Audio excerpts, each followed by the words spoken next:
Thank you.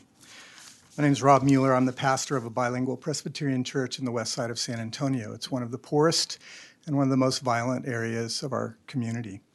I've experienced the way in which gun violence has intimidated the members of my community over and over and over again, silencing them, keeping them afraid from speaking up. I experienced the intimidation of armed people at a voting place when I traveled to Nicaragua with a mission trip during a time when they were engaging in elections.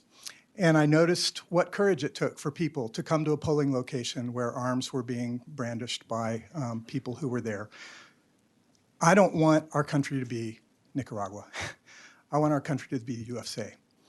I want people to experience what I've experienced my entire life, and that's walking into a polling place feeling safe and secure with a friendly relationship with the people who are around me, even though we may disagree politically. My wife works in a church that is a polling location. That church has a very explicit faith commitment against the use of violence and against guns. For that polling place to then be subjected to the situation where a judge has to come into that polling place with a gun and their faith commitment is then challenged by the commitment of this judge to carry a weapon in that location is a violation of their religious freedom. And I don't think, because we have looked at the variety, we haven't looked at the variety of polling places that are being utilized and the intimidation factor that that kind of presence of a weapon would create in places where people are used to not seeing weapons, not having weapons, not needing weapons to be present.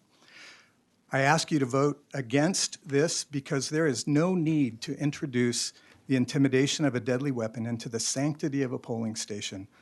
Even Justice Clarence Thomas, a decidedly conservative judicial voice, explicitly recognized in the Bruin opinion the inappropriateness of having a weapon present in the place where we exercise the most sacred of our rights in our democracy, the right to vote.